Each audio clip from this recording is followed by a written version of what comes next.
Elena had made 400 glass bowls in her life. She could tell you the temperature of the furnace just by its color. She could shape a rim so even it looked machine-made. And still, every single time, right before she touched blowpipe to glass, her hands shook. Not from cold, not from tiredness, from doubt. "You're overthinking it again," her workshop partner Marco said, watching her hesitate over the glowing orange gather. He never hesitated. He never doubted. That was why the master glassblower trusted him with the important commissions and gave Elena the small, forgettable pieces. She told herself that was fair. She told herself she hadn't earned more yet. Then, in early spring, a new apprentice arrived. Her name was Sophia. She was 17, small, and had never touched a blowpipe before in her life. On her third day, Sophia picked up a rod of molten glass like she'd been doing it for years. No trembling, no checking over her shoulder for approval. She shaped a vase, lopsided and a little too thick at the base, and held it up proudly anyway. Marco laughed under his breath. "She doesn't even know what she's doing wrong." Elena said nothing, but privately, she agreed.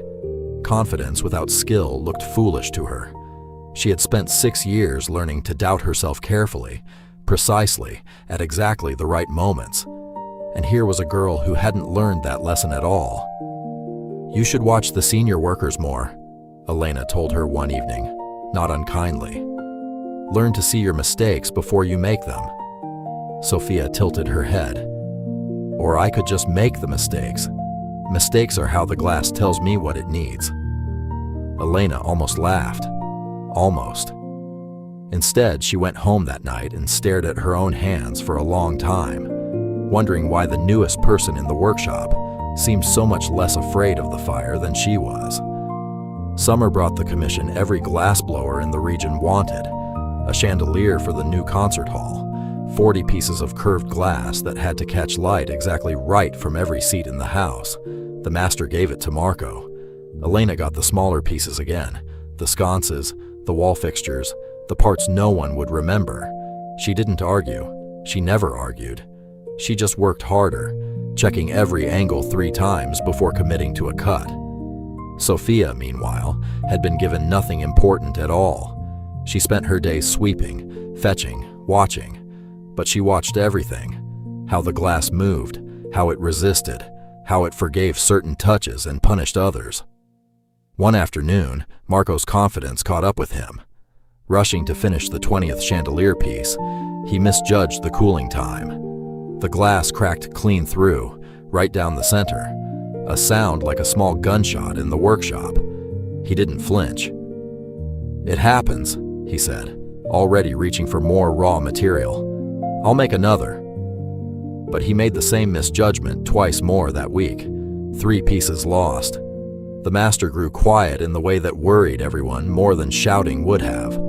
Elena watched this and felt something she didn't expect.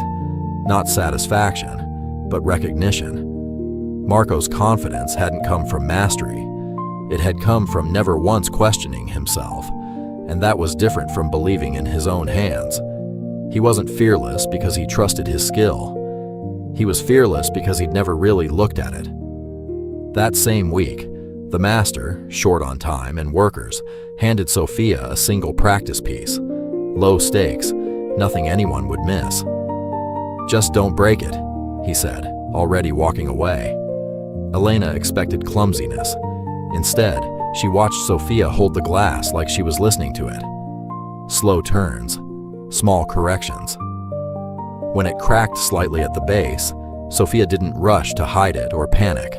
She simply said, "Not yet," and started again with the same calm. "How are you not afraid?" Elena finally asked her, unable to hold the question in any longer.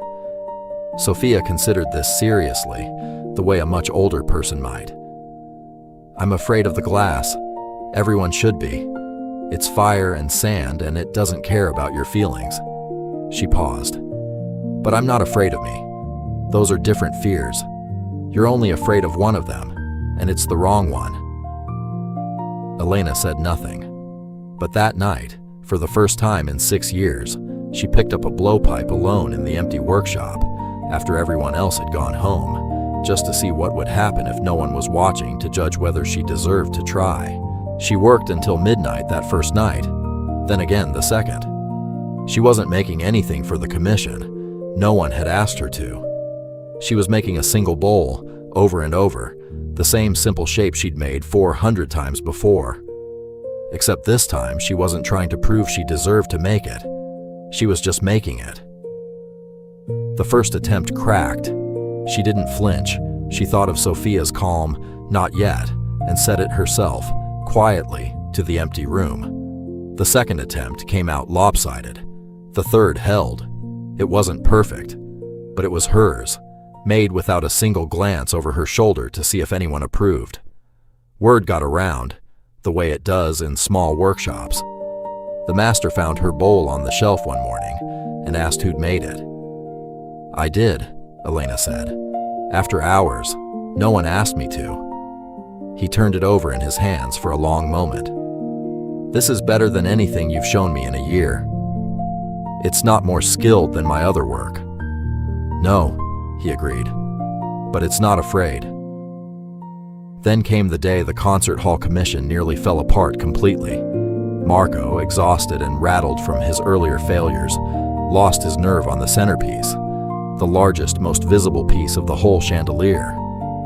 His hands, once so sure, now hesitated exactly where Elena's used to. He set the blowpipe down, unable to continue. The master looked around the workshop. Sophia was too new for a piece this size. The other senior workers were committed elsewhere. His eyes landed on Elena. "Can you do this?" Every instinct in her told her to say someone else should, to defer, to point out she'd never been given anything this important, so surely that meant something. Instead, she thought of the bowl on the shelf, made without permission, made without proof it deserved to exist before it existed. "Yes," she said. And for once, she didn't explain why she might fail, or list her doubts as a kind of insurance in advance. She just picked up the pipe. Her hands did shake at first, but she kept going anyway, not because the shaking stopped, but because she finally understood it didn't have to. The centerpiece took her 6 hours. She shaped it slower than Marco would have, more carefully than Sophia might have needed to.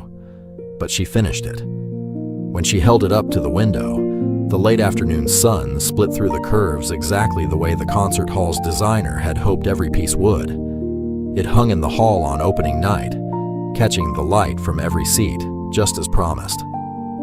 Marco found her afterward, in the quiet of the empty workshop. "I used to think I was the confident one," he said. "Turns out I was just the one who never checked." "And I was the one who checked so much I never moved," Elena said. Sophia, sweeping nearby, added without looking up, "Maybe the trick isn't confidence or doubt. Maybe it's doing the work anyway, regardless of which one is loudest that day." Elena thought about that for a long time. She still doubted herself sometimes. She still checked her angles twice before a difficult cut. But she no longer needed the doubt to go away before she began. She simply began, and let the doubt come along for the ride if it insisted. I think about Elena's bowl a lot, the one nobody asked her to make. Most of us are waiting for someone to hand us permission before we try. Permission to speak up. Permission to start the business. Permission to believe we're capable of the thing we already secretly know how to do. But permission rarely comes first. Usually it comes after, once you've already done the thing quietly, alone, when no one was watching to tell you whether you deserved to. Believing in yourself was never about the shaking going away. It was about picking up the pipe anyway. If this story meant something to you today, consider liking the video and subscribing to the channel. It genuinely helps us keep telling these stories. And if you know someone who's been waiting for permission they don't need, maybe send this one their way. Until next time, take care of yourself and trust your hands a little more than your doubts.